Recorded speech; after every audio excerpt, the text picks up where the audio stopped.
aquí una conferencia inédita que encima ha tenido la todavía mayor amabilidad de leerla en español para poderla seguir todos tranquilamente. Y ya está, yo no quiero consumir tiempo porque hay mucho que escuchar. Le doy la palabra a Ana Gallego, a continuación hará una pequeña presentación Juan y por fin George nos dirá lo que ha preparado. Gracias a todos. Muchas gracias, Paco. Buenas tardes. Como directora de la Unidad Científica de Excelencia Iberlab, Crítica, Lenguas y Culturas en Iberoamérica, que auspicia el teatro con el Centro José Guerrero, y cuyo objetivo de nuestra unidad es el estudio diacrónico, comparativo e interdisciplinar de todos los objetos en el espacio iberoamericano y de sus manifestaciones culturales y literarias, de su pensamiento crítico en diálogo con el resto de Europa y de América. Para nuestra unidad es un privilegio poder contar con George D.D. Uberman, con cuya proyección intelectual dialogamos todos los miembros de la unidad a través de una constelación, como le gustaría decir a él, de textos que suponen una interlocución extraordinaria, muy versátil, en torno a categorías y conceptos como el anacronismo, obra en obra, aura, temporalidad, la verdad o las verdades y los sentidos, el gesto, el punto de vista, la mirada, que es una narración, como diría Henry James, que siempre es política. Pero además hay una zona de su pensamiento que considero especialmente provechosa para los intereses de Iberlab, y es justamente de la que voy a hablar brevemente. La de comuna, la de la imaginación como política de lo común, práctica social, cultural y material que nos hace repensar de nuevo en la comunidad, desde Nancy y también desde Espósito, como un horizonte de resistencia al capitalismo, y que en el caso de la cultura iberoamericana tiene una significación en su condición subalterna y una vigencia importantísima hoy día.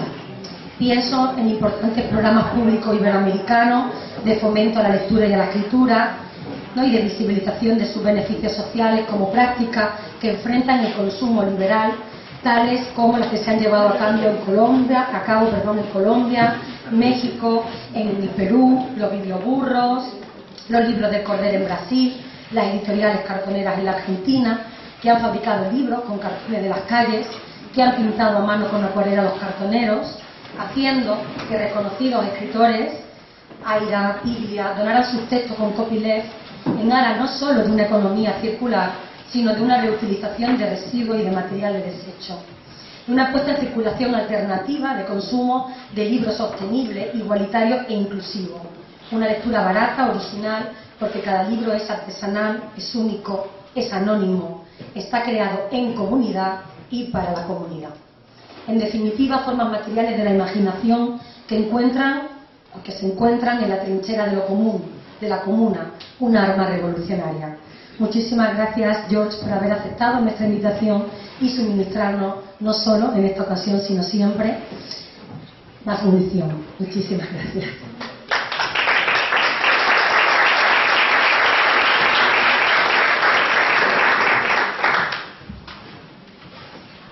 Buenas tardes a todos. Yo un poco puedo añadir a lo que ha dicho, a oírlo a él y no a nosotros, pero sí quiero añadir, por supuesto, mi agradecimiento al Centro José Guerrero por su hospitalidad. Yo creo que este es un lugar que no solo nos ha sido útil como logística, sino que el propio espíritu de este centro es muy conforme me atrevo a pensar que es muy conforme al pensamiento de George D. Uberman, porque este es un lugar donde se encuentra la arquitectura con el arte, donde se encuentra la memoria, se confronta con la propia historia de la ciudad a través de estos magníficos ventanales del edificio de Antonio Jiménez Torrecilla, y aquí se respira por todas partes ese mundo ese problema de la memoria, de la reminiscencia, de la supervivencia, que son temas tan caros, tan centrales en la teoría de George D. Uberman. Es verdaderamente un privilegio tenerle aquí, gracias a la gestión de Ana Gallego. Yo en realidad no he hecho nada más que ser amigo de George desde hace tiempo, y por eso estoy aquí y haberle traducido algunos de sus libros para gran placer y honor mío. Y solamente quiero decir pues 2 palabras para comentarles lo que ya saben seguramente todos los que están aquí. Estamos ante la persona que nos ha descubierto, que nos ha enseñado nuevos modos de confrontarnos con la imagen. En un mundo en el que vivimos rodeados de imágenes, el trabajo crítico que Jordi Lieberman viene haciendo desde hace décadas sobre la imagen, descomponiéndola, deconstruyéndola, revelándonos todo aquello que, parafraseando a Walter Benjamin, podríamos decir el contenido de verdad de las imágenes, con decenas de libros que todos conocen, ante la imagen, ante el tiempo, cuando las imágenes toman posición, sus libros sobre Annie Barbour, sobre Victor Hugo, en fin, son tantos que sería larguísimo enumerarlos, pero sí querría destacar que en esta lectura crítica del problema de la imagen, pues nos ha traído también a un territorio de frontera, a un territorio de encuentro, en el que la historia del arte como saber originario se encuentra, se hibrida, dialoga con disciplinas como la antropología, como el psicoanálisis, como la filosofía, como la historia de la ciencia. Alguien podría estar tentado de decir que Jordi Lieberman tiene un saber enciclopédico, una cultura enciclopédica, la tiene, ciertamente, pero yo creo que tiene sobre todo algo que es mucho más importante que una cultura enciclopédica, que es la teoría, la estructura teórica que le lleva a saber dónde hay que mirar en cada momento, dónde hay que buscar para hacer estallar el aura que rodea a las imágenes. Creo que todos los libros de George nos enseñan a pensar las imágenes de otra manera y también nos enseñan algo que cada vez es más urgente, y es la relación con la política. Las imágenes no se pueden pensar en el mundo actual sin la política. Algo de eso comentarás en la conferencia de hoy, y algo de eso está en sus últimos libros. Léanse, por ejemplo, La supervivencia de las luciérnagas, con ese lúcido análisis del artículo de Pasolini sobre las luciérnagas y su pertinencia en el problema de la invisibilidad de tantos pueblos y de tantos colectivos actualmente, o vayan a ver, por ejemplo, pues incluso sus propios análisis sobre temas aparentemente históricos, como Victor Hugo, por ejemplo, tienen esa tensión política que hace que el saber académico salga de sus límites y nos haga pensar sobre las imágenes desde un pensamiento que es profundamente político. Bueno, yo no quiero, están deseando oírlo a él, y yo voy a callar ya. Simplemente lo que me gustaría decir es terminar como empecé, diciendo que es un honor tener aquí a George entre nosotros, que aprenderemos mucho todos en esta charla. Luego seguramente discutiremos con él y seguramente sería pertinente tener un diálogo, y agradecerle también muy sinceramente el esfuerzo de ofrecernos hoy una conferencia inédita, y una conferencia además que la mandó previamente para que pudiéramos traducirla al español. Gracias, Gabriel, por haberte encargado con tan poco tiempo de la traducción al castellano. Y nada más, yo ya les dejo con el gran protagonista de la noche, y adelante. Muchas gracias.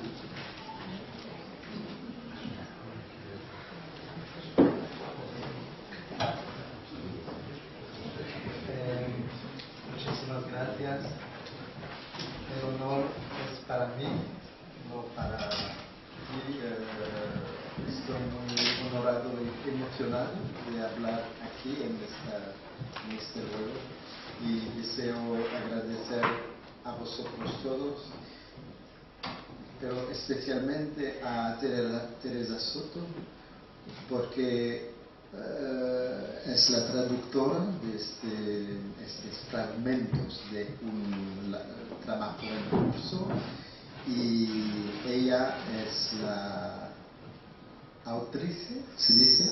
Autriz, no, la autora de este texto en castellano, ¿no? Okay.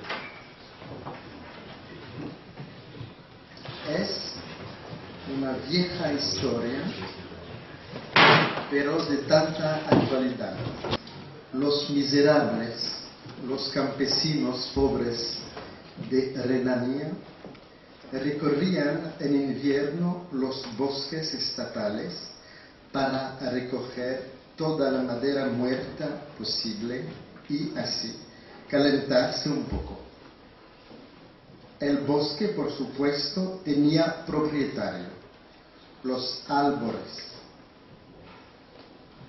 y también las ramas de cada uno de ellos conformaban una propiedad privada en la que el robo, cortar una rama, arrancar un fruto, era sancionado con severas condenas.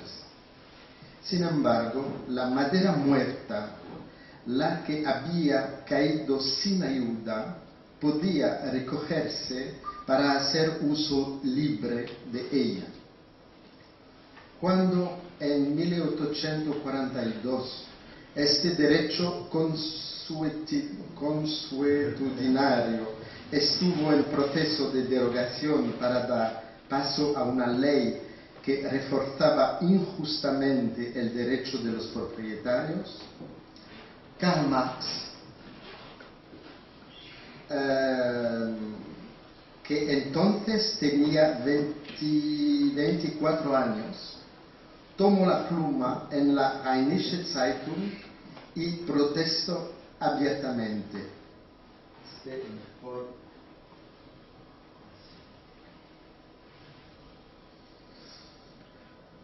Protesta contra una ley que miente, dice, y que el pobre se haya rendido ante un engaño jurídico. ¿Podemos apropiarnos de cualquier cosa? ¿Devolver todo lo privatizable? Por supuesto que no.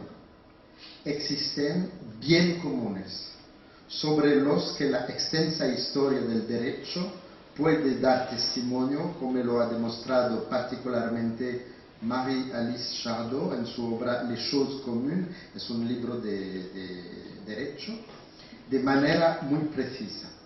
Sin embargo, toda la evolución del capitalismo moderno se ha opuesto a este principio jurídico multisecular. En este marco, Karl Polanyi ha demostrado después de Marx el móvil general en su libro, ya un clásico, La Gran Transformación, donde se analizan particularmente los desarrollos del sistema de enclosure.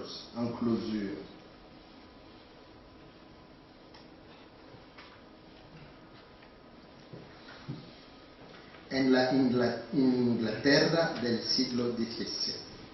La lucha emprendida por Karl Marx, que le costaría más de un disgusto al verse obligado al exilio, fue en sí misma y al principio, antes incluso que él mismo se declara comunista, en el sentido partidista del término, una lucha por los comunes. Pierre Lascum y Hartwig Zander recuperaron esta historia, y Daniel Ben Said en Los Desposeídos ofreció un excelente comentario en el que parecía que este problema nunca había sido tan crucial como lo es hoy en día. Hoy que la tierra, sus bosques, subsuelos, etc., ya no está en nosotros, sino solo en unos cuantos que la explotan hasta agotarla, que tanto el agua como el fuego se pagan actualmente a empresas privadas, por no hablar de qué ocurrirá con el aire que respiramos. Entonces, nos acomete el deseo de sublevarnos, sea de la forma que sea, sublevarnos por el común, por ese común que nos ha sido arrebatado. Pierre Dardot y Christian Laval, en su amplia exposición de este paradigma, nos han permitido comprender cómo, desde la protesta de Karl Marx contra la ley sobre el robo de madera, toda política de emancipación se identificaba en mayor o menor grado con una defensa del derecho al uso frente a la extensión capitalista desmesurada, arrogante, fraudulenta, injusta del derecho a la propiedad. Para ello, volvieron a las formulaciones que propusieron Michael Hart y Antonio Negri en Multitud, en 2004 y después en Commonwealth, en 2009.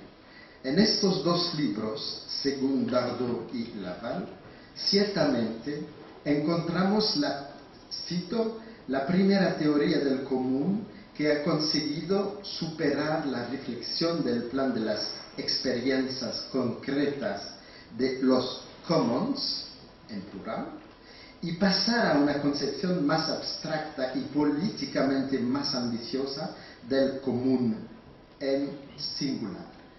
En resumen, común se ha convertido en el nombre de un régimen de prácticas, de luchas, de instituciones y de investigaciones que se abren hacia un futuro no capitalista y no sé cómo se dice, end of quotes, fin de cita.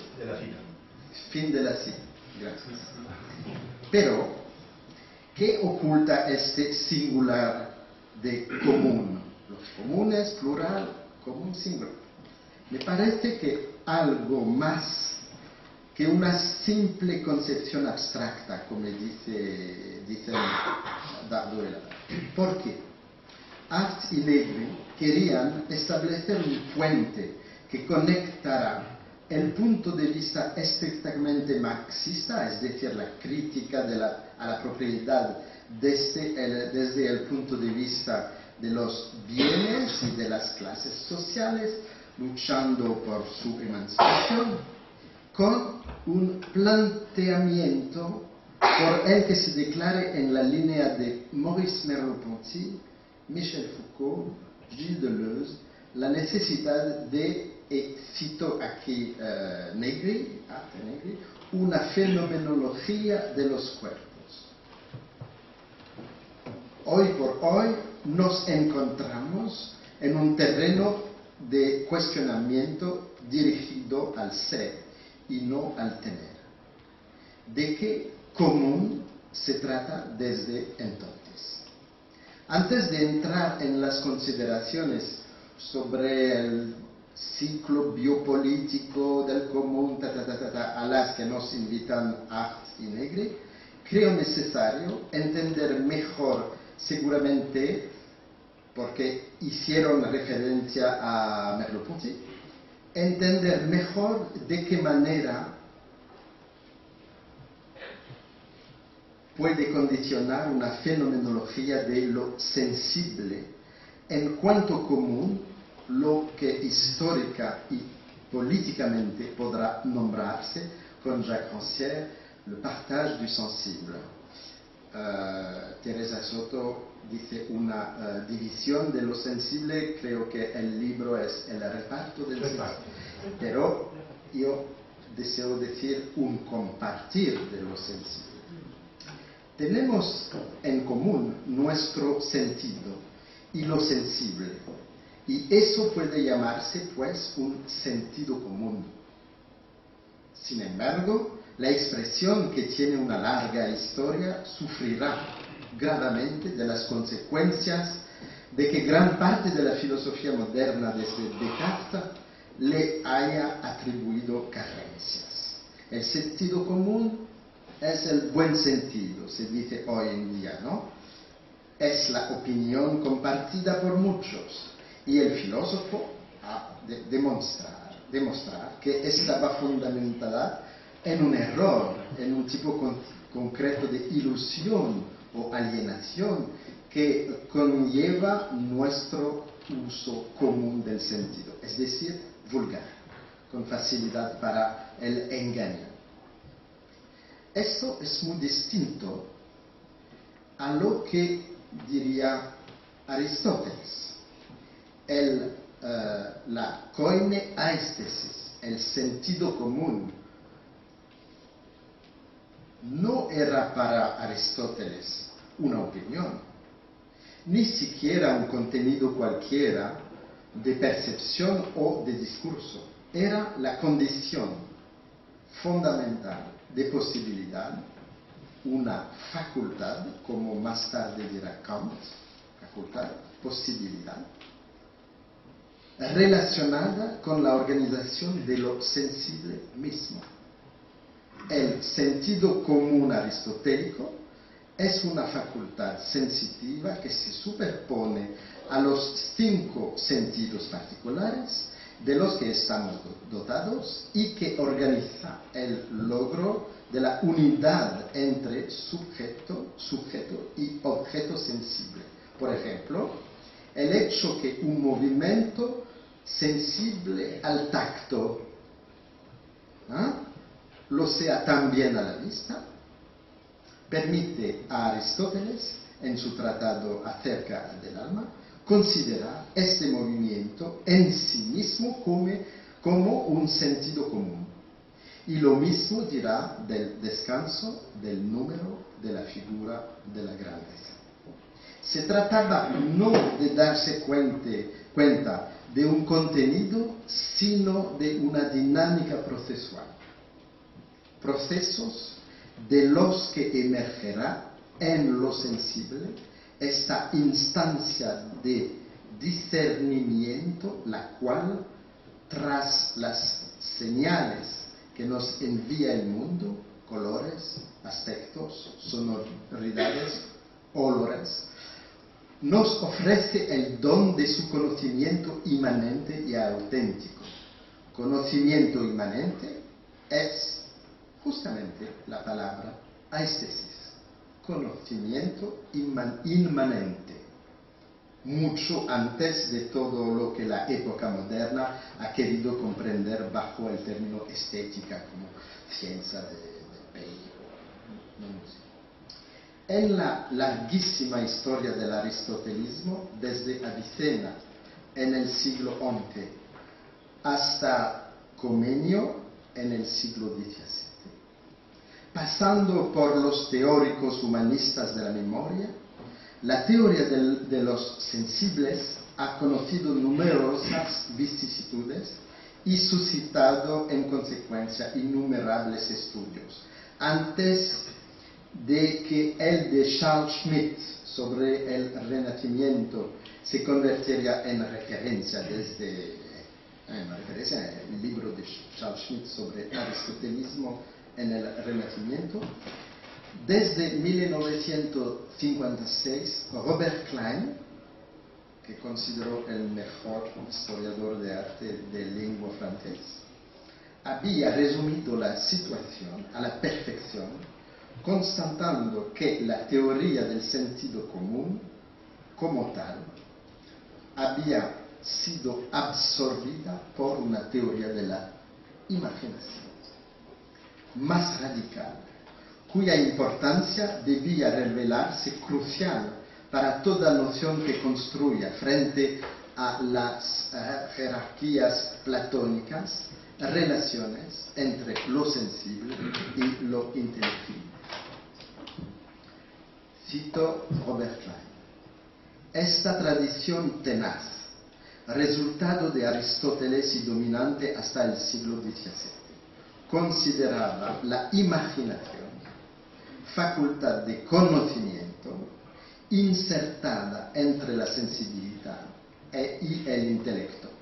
Formaba parte de los sentidos interiores, grupo o más bien serie de funciones que empiezan por el sentido común y desembocan en la memoria si se sigue el orden de transformación interiores de la imagen, o en el juicio si se sigue el orden de la abstracción creciente.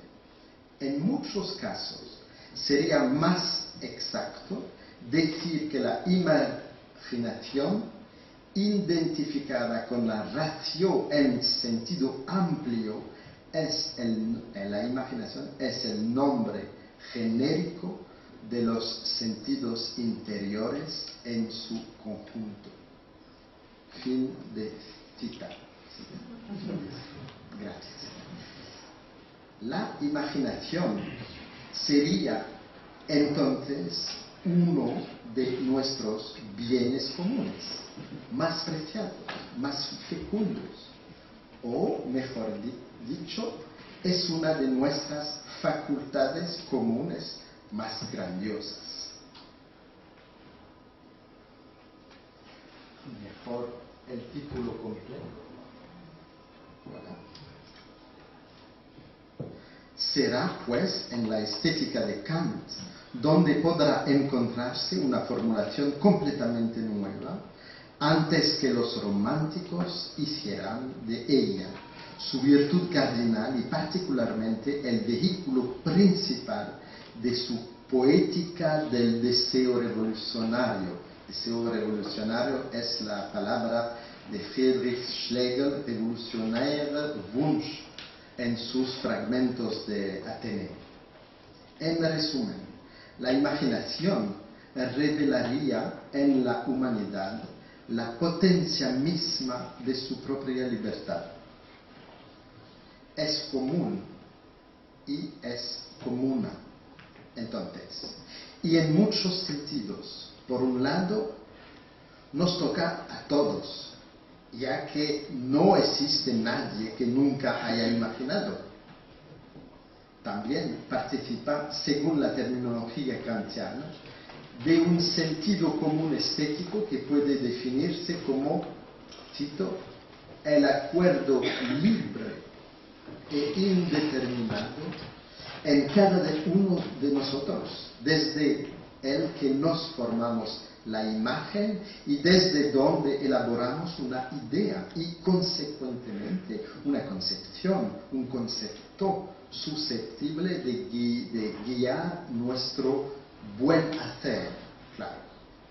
En cualquier caso, en lo que se pasa a la noción kantiana de juicio en la crítica de la facultad de juzgar, no es en el fondo otra cosa que esta libertad común que ejerce la imaginación de cada uno, lo que el filósofo llamaba la libre legalidad de la imaginación, freie Gesetzmäßigkeit der Einbildungskraft. Ya, hemos visto en qué sentido sería la imaginación nuestra facultad común. No obstante, yo añadiría nuestra comuna, una palabra que se piensa con C mayúscula, algo como nuestra primera facultad de sublevación, nuestra primera potencia libre de reorganizar el mundo de otra forma, de una forma más justa.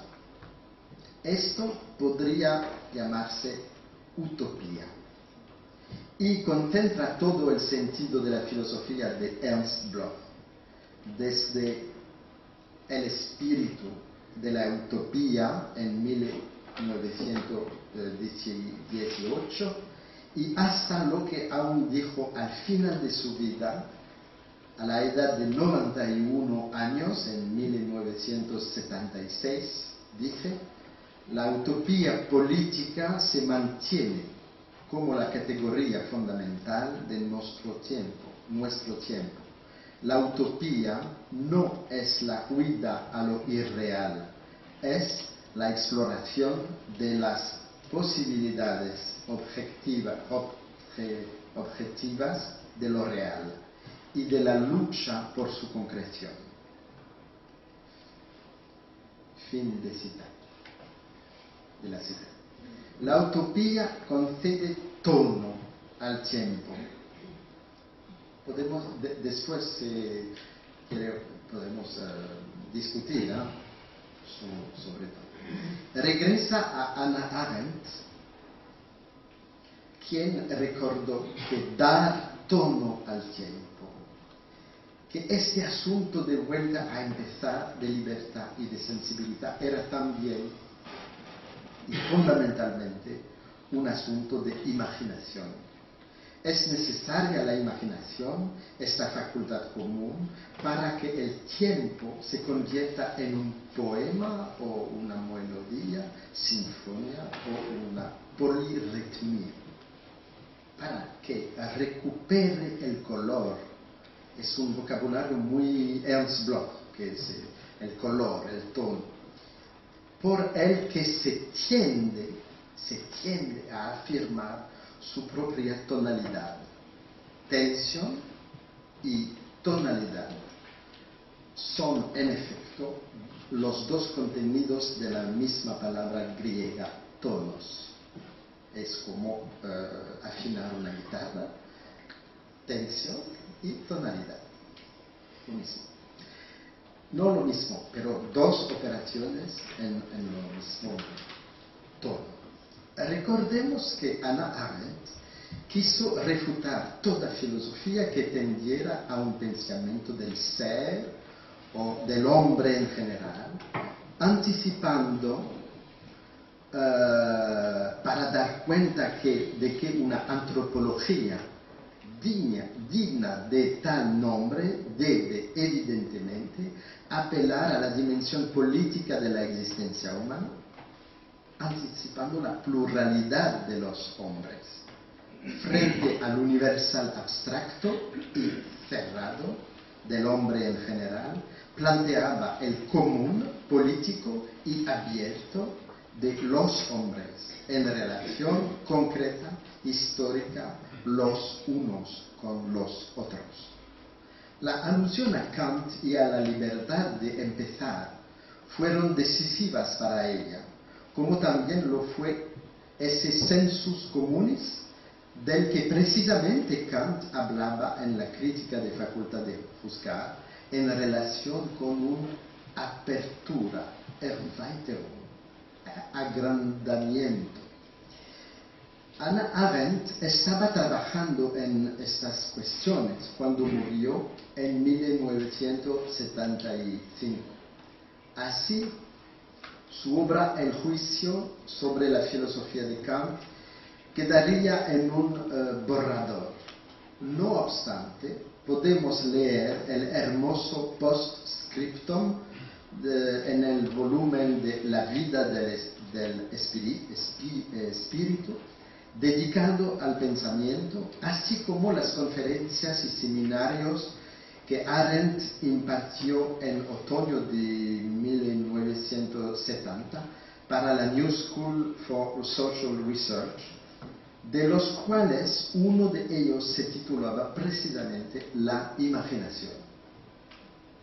La imaginación, condición de la memoria.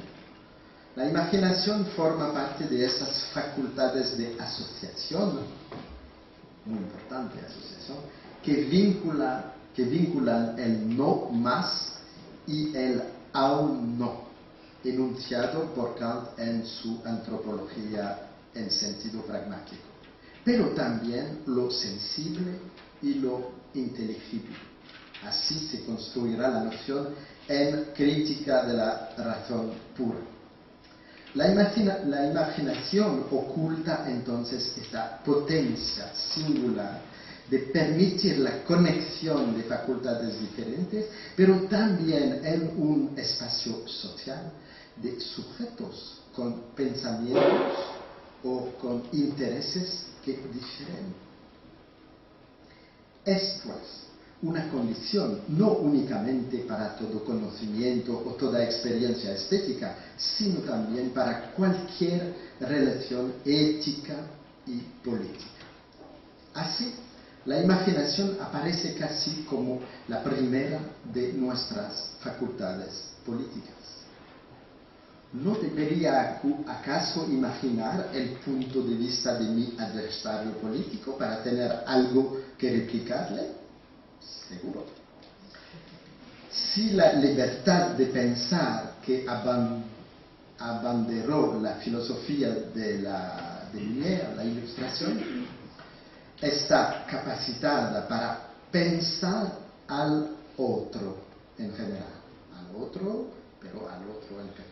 Entonces se necesita con urgencia, una urgencia que es una urgencia política, pensar con toda nuestra imaginación despierta. Allí donde el entendimiento hace norma y traza fronteras, pero la imaginación abre las puertas y siempre está en movimiento. La densidad del mundo debe entonces imaginarse. No hace otra cosa que tocarse, mirarse, escucharse, pensarse. La imaginación vuelve a la densidad del mundo cuando se ve capaz de abrir los posibles, estas utopías concretas de las que hablaba Ernst Bloch, o estas heterotopías que más tarde se refirió Michel Foucault, etc. Manifiesta, siguiendo la línea de lo que comentaba mucho recientemente Miriam Robodalón, manifiesta un poder heurístico que no tiene nada que ver con las constreñidas y paranoicas construcciones de las hipótesis racistas, de las teorías del complot o del fake news de cualquier tipo que circulan hoy en día igual que ayer o aún más que ayer. Abrir los posibles no es precisamente dar el tono a nuestras formas de aprehender el mundo, para reinventarlo positivamente, para reiniciarlo mejor. Afirmar, por ejemplo,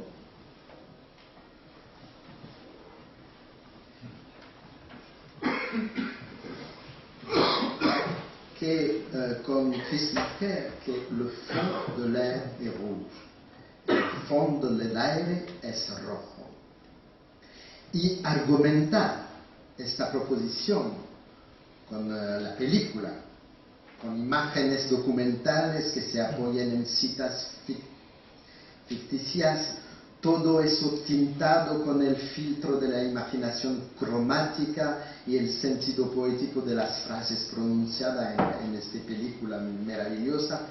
¿No es esto acaso dar el tono a la historia? Ciertamente. La imaginación produce, al menos, ensamblajes y atmósferas. Redistribuye el mundo, lo reatmosferiza de manera igualitaria. Lo desmonta, todo para encontrar nuevas tonalidades, para que el fondo del aire sea rojo. Haría falta ejercer una imaginación que sea a la vez políticamente atenta y cromáticamente activa. Entre estas dos dimensiones circulan nuestros deseos, nuestras intensidades. Y es por ello, por lo que Ernst Bloch quiso terminar Herencia de esta época, un libro extraordinario, con la idea de estos sueños rojos, dice, donde nuestros deseos de emancipación encontrarán sus propias formas y tonalidades. Precisamente por esto, Peter Weiss, en la conclusión de su grande Estética de la Resistencia, utilizó el verbo glühen para aludir fundamentalmente a una esperanza política.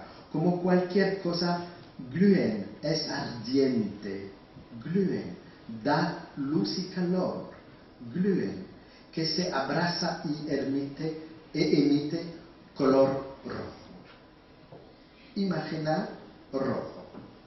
Esto a lo que los humanos se emplean, y desde hace mucho tiempo, para dar tanto como el tono de sus deseos, como con su percepción de las potencias que le atraviesan o les rodean, le movilizan o amenazan.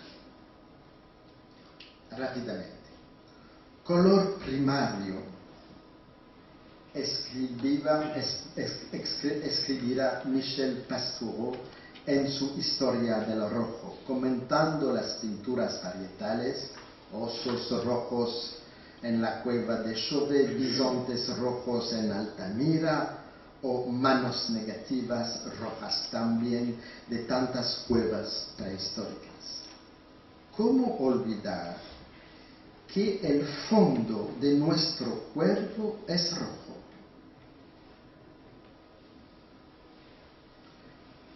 Mira a la mano, que no es muy...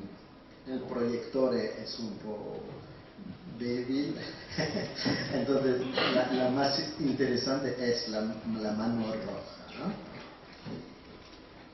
¿Cómo olvidar que la sangre, su principio vital, es también su atmósfera coloreada interior?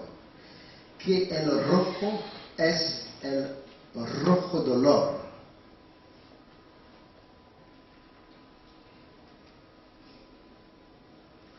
El rojo dolor del cuerpo herido, que se derrama por todas partes como sustancia eucarística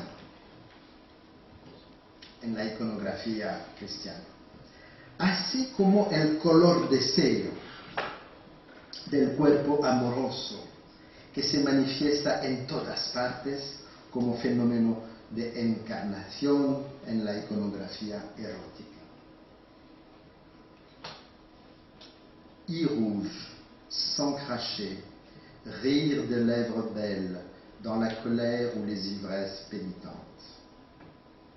Y roja, escupida sangre, risa de ira en labio bello, en labrio ebrio de penitencia, escribía Rimbaud, contemporáneo de la Comuna, en su famoso poema de las vocales. Ahora bien, deseo y dolor son potencias, lo que Gilles Deleuze después de Nietzsche querrá llamar patos. Patos como poder de sentirse afectado. Patos como poder. Sin embargo, mientras que estas potencias chocan con el poder, aquí es una fotografía de Granada ayer, un muro que está por aquí. Sí. Chocan con el poder. Al inicio mi proyecto era una fotografía de Rosa Luxemburg, pero no de sentirse afectado, sino de afectar al otro, de dirigir a un pueblo, de legislar a un Estado. Todo es el poder, no la potencia. Perseguir al recalcitrante, tomar el poder. No. Las imposiciones simbólicas del color rojo se expresan de manera diferente en el poder, en el campo del poder. Toga purpúrea del emperador, en los jeroglíficos de los escudos, en los estandartes de los cruzados, en casullas de rituales, que en realidad es rojo claro, no es un rojo oscuro como lo Cuando la imaginación hace del color su medio, asocia los procesos de atmosferización y los procedimientos de ensamblaje o montaje.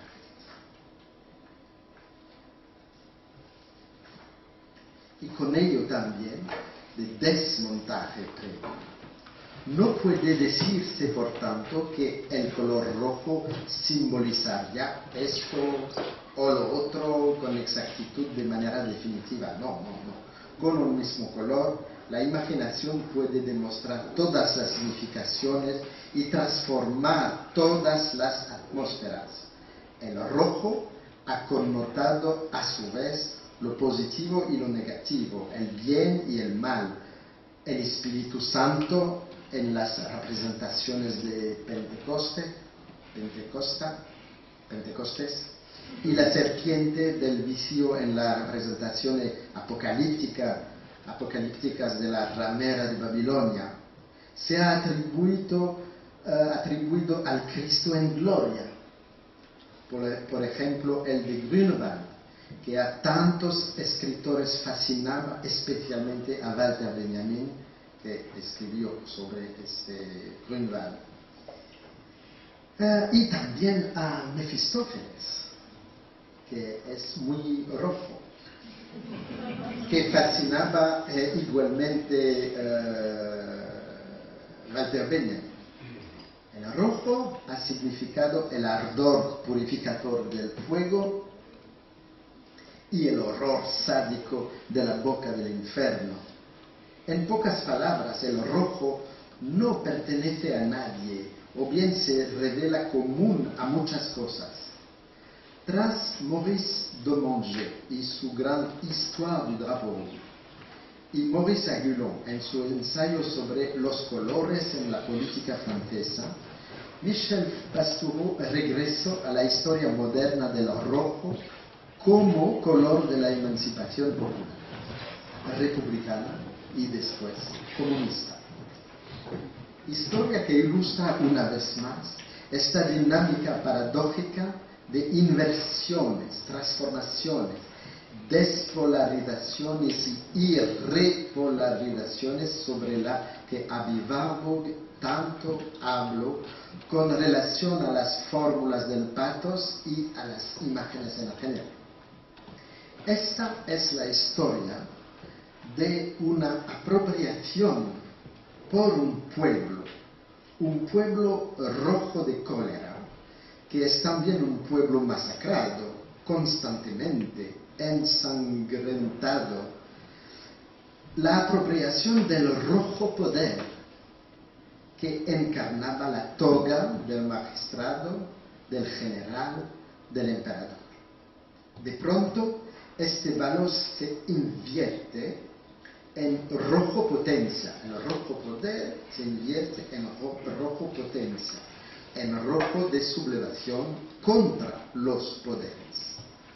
Lo que se hubo es significado muy exactamente con el gesto del esclavo Espartaco, quien, digamos, se revestiría en la toga púrpura arrancada a Varinius, y quien cada vez más haría ondear un velum de seda roja, la primera bandera comunista, en cualquier caso, tomada como trofeo de otro general del ejército romano.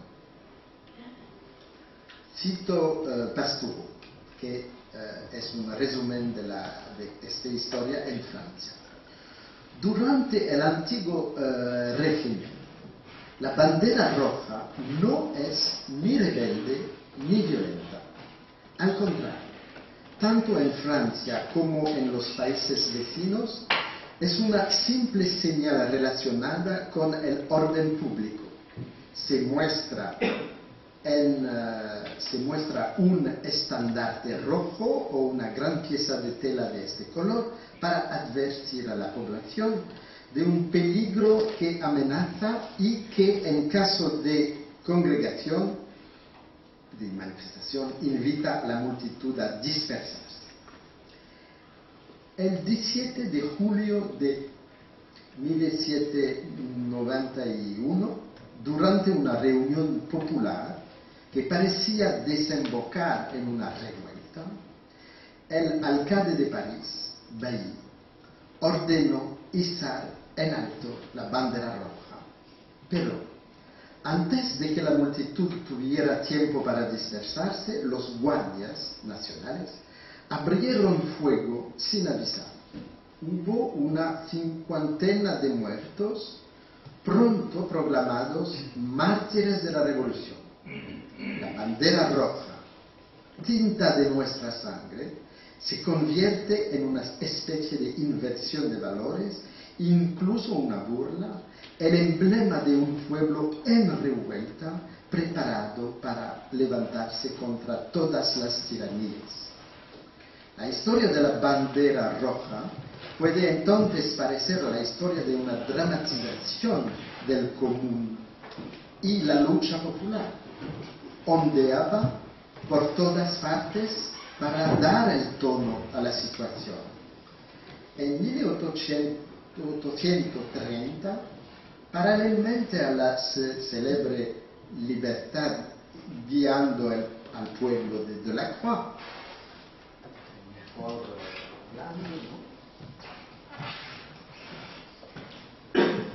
quien mostraba una bandera tricolor, Léon Cogniet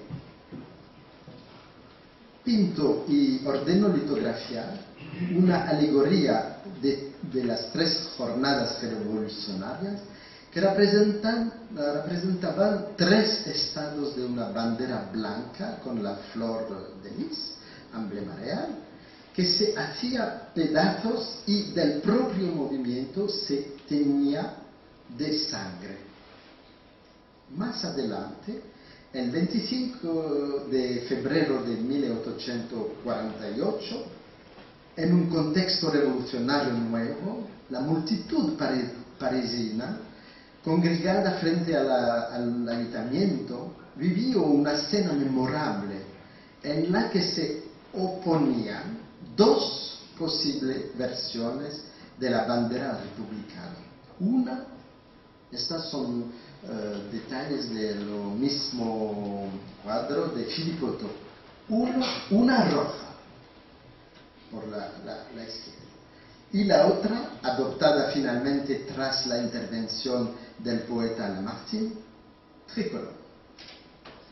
Es durante las huelgas, insurrecciones y grandes manifestaciones socialistas y luego comunistas cuando la bandera roja concederá por fin su atmósfera de cortina ardiente, como se vivió, por ejemplo, en las calles de Berlín en diciembre de 1918, en el momento del espartaquismo. Esta es una pintura de Adolf Kampf intitulada Vota Comunista.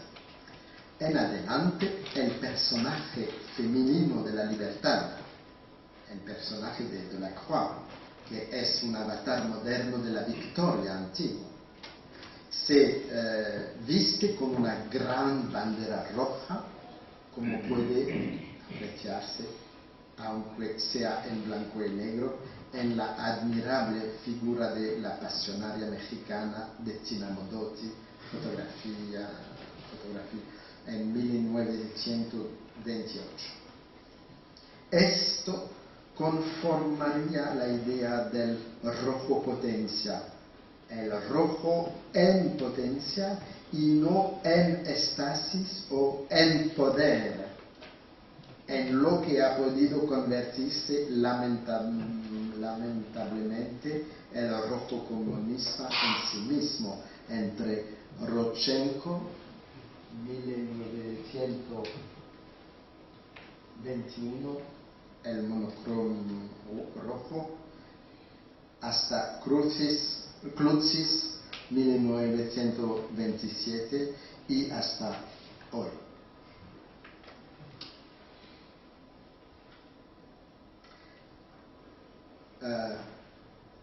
Transformación. ¿Será este caso aplicable a todos los colores?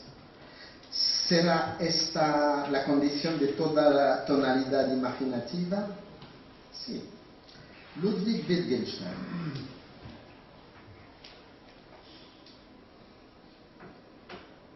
No se ve bien. Es Vermeer. Ludwig Wittgenstein se planteaba entonces cuestiones similares en el umbral de la muerte en sus observaciones sobre los colores. Acertadamente admitió que, cito, el concepto puro de color no existe. No obstante, pensaba, cito, que un pueblo cegado de colores no podría tener los mismos conceptos que nosotros. Mantenía esta idea y desarrollaba más bien esta hipótesis, cito, parece existir un concepto de color más fundamental que el del color de una superficie. Fin de cita. Pero, tal como atestiga toda su obra, no cesaba de debatirse entre los valores de uso de nuestro lenguaje y impone al mundo en sí mismo. Entonces, ¿qué diferencia hay en el ardor, glühen, ardor, entre Rotblut, calor rojo, y Weißblut, calor blanco? ¿Por qué se habla de buen grado del resplandor rojo oscuro, dunkelroto? Prego, por favor.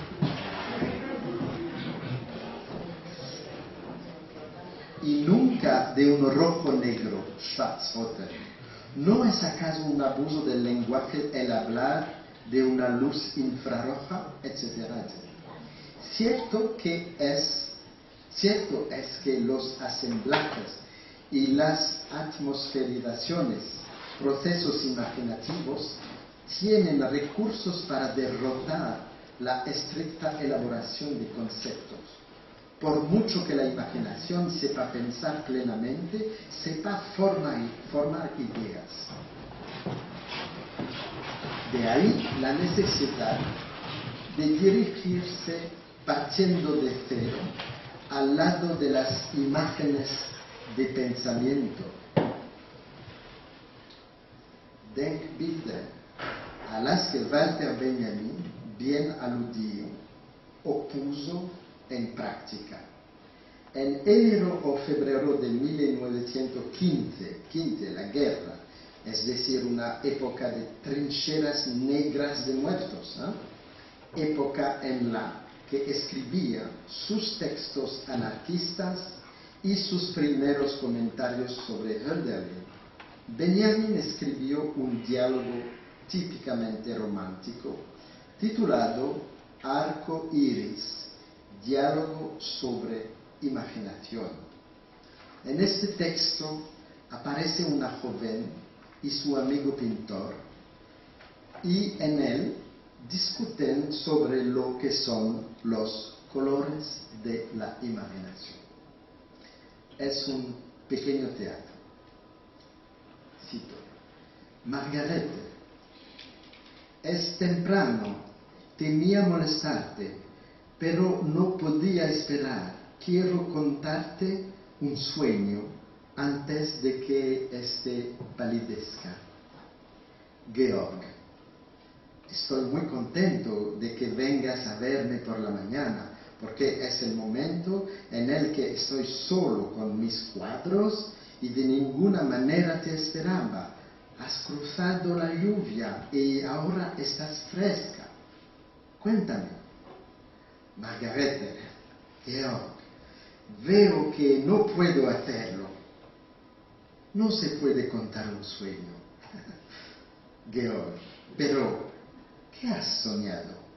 ¿Era algo bueno o muy malo? ¿Pasaba algo conmigo? Margarete, no, nada de eso. Era muy sencillo. Era un paisaje, pero incendiado de colores. glühte in Farbe. Jamás hubiera visto semejantes colores. Los pintores tampoco los conocen. Georg. Eran los colores de la imaginación, Margaret. Die Farben des Fantasie, Margaret. Los colores de la imaginación, sí, eso eran. Además, en mi sueño, yo no era más que un ver. Yo misma no existía, ni mi entendimiento, quien deduce las cosas de las imágenes de nuestros sentidos. No era alguien que veía, era puro ver. Y lo que veía Georg no eran cosas, eran colores. Y en ese paisaje yo misma estaba coloreada. Es un texto asombroso, que no teme profundizar al máximo en la hipótesis planteada al principio. Los colores de la imaginación se presentan aquí como una frágil aparición, no como un sólido predicado de los objetos, un objeto negro, gris, no. Su cualidad substancial, permanente. Lo que hay aquí no es más que la imagen originaria, afirmará Georg, Urbild, imagen originaria de todo pensamiento y de toda obra visual. Idea que Margaret ampliará con un vocabulario más orgánico, más maternal. Dice Margaret, en general, la imaginación es el don de una fecundación pura. Una fecundación en la que el color se revelará como, cito, la más pura expresión der reinste Ausdruck. Ver el color significa sumergirse en la mirada de un ojo extranjero donde el vidente se perderá y este ojo es el de la imaginación. Dice también, los colores se ven por sí mismos, el ver puro está en ellos son a la vez el objeto y el órgano. Nuestro ojo está coloreado, el color se engendra en el ver y colorea el ver puro. Fin de cita. A partir de esta tonalidad goetheana, Georg tocará seguidamente el tema de la inocencia y de la mirada en Baudelaire. Y Margaret concluirá, entonces, solo los niños permanecen en la inocencia y cuando se sonrojan, ellos mismos vuelven a ser color. Los adultos, los cínicos, los verdaderos culpables, no se sonrojan. Solo se sonrojan los niños, los inocentes, y todos ellos a quien la vergüenza puede penetrar. ¿De qué se sonrojan ellos? De cualquier cosa que sea gesto de pudor. Pudor es un concepto fundamental, como si la coloración fuera un gesto. Y por ello, la expresión sensible de una emoción interior, como Gillette, por ejemplo, la heroína de la obra maestra desconocida de Balzac, que se sonrojaría muchas veces, porque los artistas de su alrededor cuestionan justamente la posibilidad pictórica de representar lo encarnado y con ello el enrojecimiento que suscita cualquier deseo o moción del alma. Es como si dijéramos, después el fondo del aire es rojo, ahora el fondo del alma es rojo. Este fondo rojo que en ocasiones no es dado a reconocer. En otros dos fragmentos sobre la imaginación de 1920 y 21, Benjamin afirmaba que, cito, las formas de la imaginación, más que formas ya formadas, son formas en perpetua formación y por ende en perpetua deformación. Son Erscheinungen, apariciones, cosas espectrales en movimiento.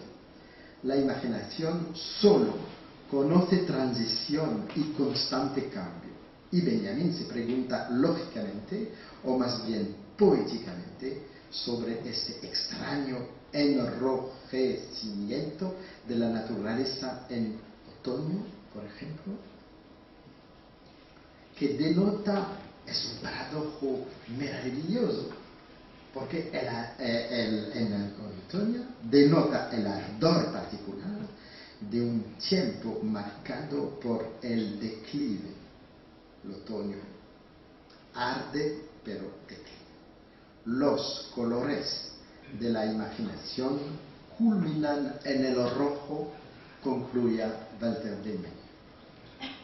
Ante todo, ¿cómo tienen imaginación los niños o los inocentes? Hablo de inocentes como Pasolini hablaba de inocentes. Enrojecen. La imaginación, en todo caso, colorea todo allá por donde pasa, comprendida allí en quien imagina. No fue casualidad que Benjamin se interesara tanto en el mundo coloreado de la infancia. Prueba de ello son los muchos textos de Calle de Sentido Único o de Infancia en Berlín, así como por los libros para niños que coleccionó a lo largo de toda su vida. Pero, ¿por qué esta pasión? En primer lugar, porque en este aspecto el color tenía un papel decisivo, el de fenómeno imaginario y también originario. Por ejemplo, los sellos postales que Benjamin imaginaba con su hijo Stefan tenían, por cierto, todos una dominancia roja. El abecedario de Tom Seidman Freud tenía, comentado de Benjamin, tenía subrayadas en rojo las imágenes figurativas para que no parecieran letras del alfabeto. Los dibujos de niños que coleccionó Hugo Bano, que Benjamin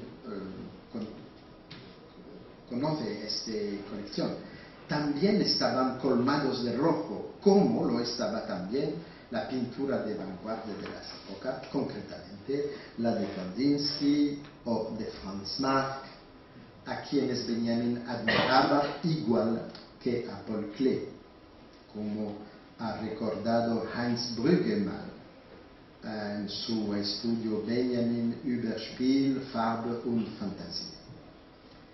¿Estará coloreado el fondo del alma? Roja está con bastante frecuencia, pero siempre en movimiento, en transformación, es decir, no exactamente rojo, pero multicolor, versicolor. Benjamin desarrolló en un fragmento esta cuestión entre los años 1914 y 15, titulado Los colores en la mirada del niño.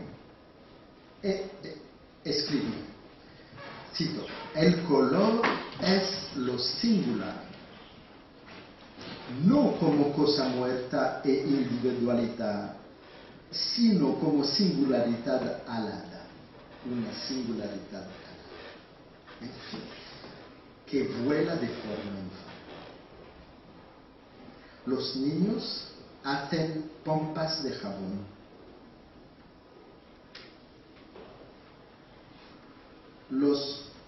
Ça s'appelle jonchets, multicolores. Los trabajos de tapicería, las calcomanías, los juegos de té e incluso los libros pop-up tienen vínculo con esta naturaleza del color.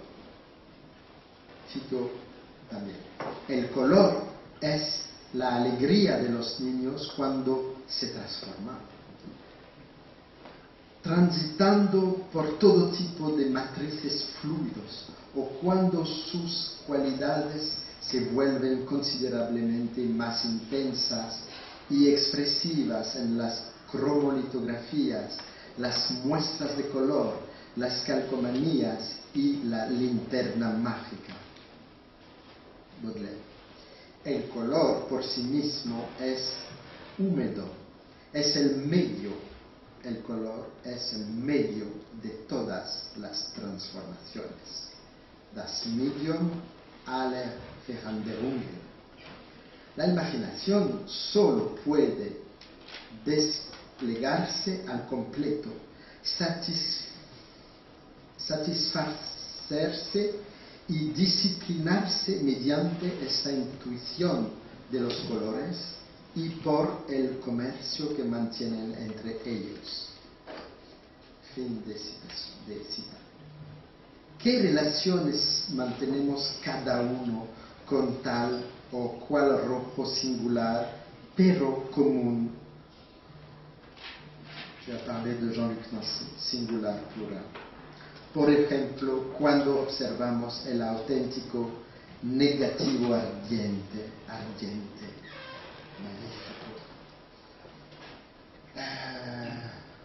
como solarizado, variando de amarillo a naranja y a rojo, que Edgar Degas realizó en 1895, y en el cual la bailarina fotografiada se convierte en una especie de incendio de colores.